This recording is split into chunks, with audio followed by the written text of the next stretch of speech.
I'm Jilly Lagasse, and this is my year in food. Tonight is day 5, and tonight is a fiesta. I wish I had a sombrero.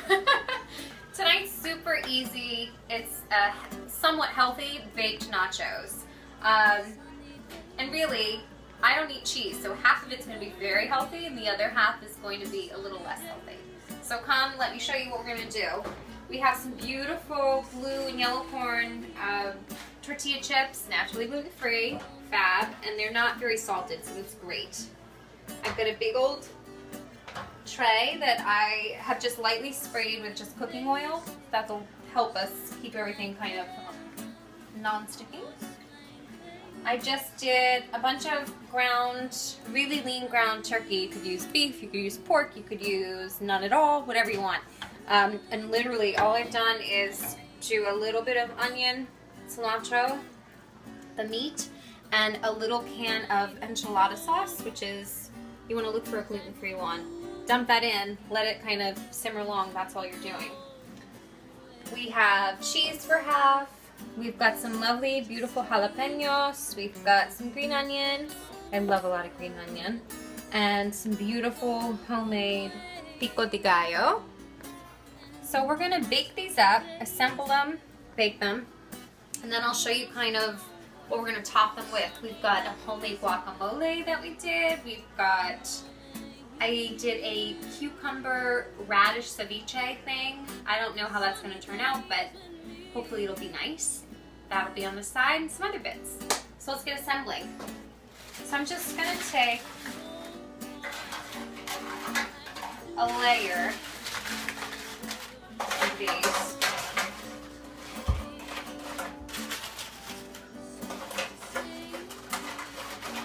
You really just want everything to be covered on the bottom of the tray. No spaces. That's pretty good. Okay. Okay, so we're gonna just go in with the meat. I love doing this because you can kind of personalize each little corner for whoever's in your family. Maybe somebody like me doesn't eat cheese. Maybe somebody likes more meat than the other. Somebody doesn't like meat. I mean, you really can kind of do whatever you want with this.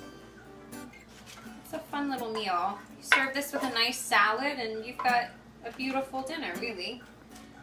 It's pretty quick and cheerful. Alright. That looks pretty good for that layer. So let's do a little bit of pico on top. On those little ones that we didn't really cover with anything, we're just gonna make sure you hit that. This is so beautiful. It smells really good too. Pico. Okay. How about some green onions, right? Does everyone like green onions? Hands go up in the crowd. Let's do some jalapenos.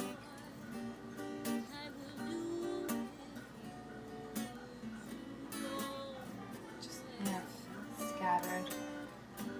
That pico actually has quite a few jalapenos in it, so I'm not going to go crazy with that. Okay, next, the cheese. So I'm going to do kind of heavy cheesing on this side, and the other half I'm going to leave because I do not want the cheese. And this is going to go into a 350 oven for, I don't know, maybe 10-15 minutes until the cheese is really kind of melty. So what do you think? Should we go another small layer? What do you think? Leave it here?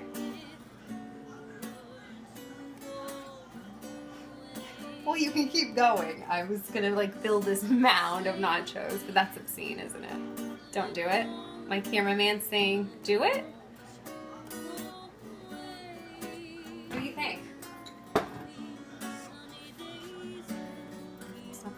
So we've got one beautiful layer going, but I still have some more chips and some more meat and a few bits. So let's just continually build one more layer. Let's assemble one more and then finish everything off. A little trick for nachos, a secret ingredient. You could use any hot sauce, but I'm going Tapatio. I love me some Tapatio. And I'm just gonna tap, tap, tap it on. Just a few times is all you need because the jalapenos are on there. But man, oh man, this just does something to a nacho tray. It just says, giddy up. Giddy up, let's go. So that has been Tapatio'd and it's so ready to go in the oven. So it's gonna go in a 350 oven. I'm gonna say for 15 minutes, but we're gonna have to check to see when all the cheesy cheese is melted. So I will show you when these come out and we will garnish with all the goodies that are out in the other room on the table. I'll see you in a minute. So here's the final product of our somewhat healthy baked nachos. So it was about 12 to 15 minutes in the end till everything's nice and lovely. Obviously if the whole thing's covered with cheese, it's probably gonna take a whole 15. Okay, so now's the fun part. Now we get to kind of accessorize and put all the goodies on it.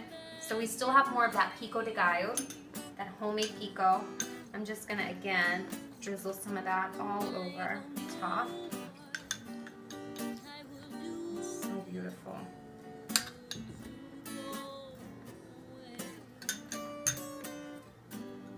Some more green onion.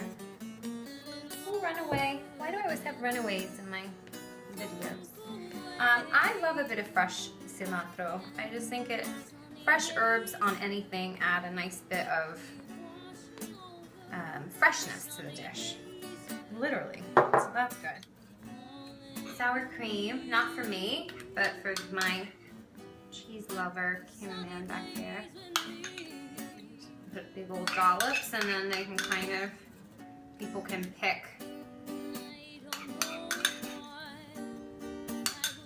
Okay, and lastly, my favorite, the homemade guac that we have. And I'm just gonna do the same thing. I'm just gonna kind of do big dollops and let people kind of scoop and take what they want. Some people like it, some people don't. It's totally fine.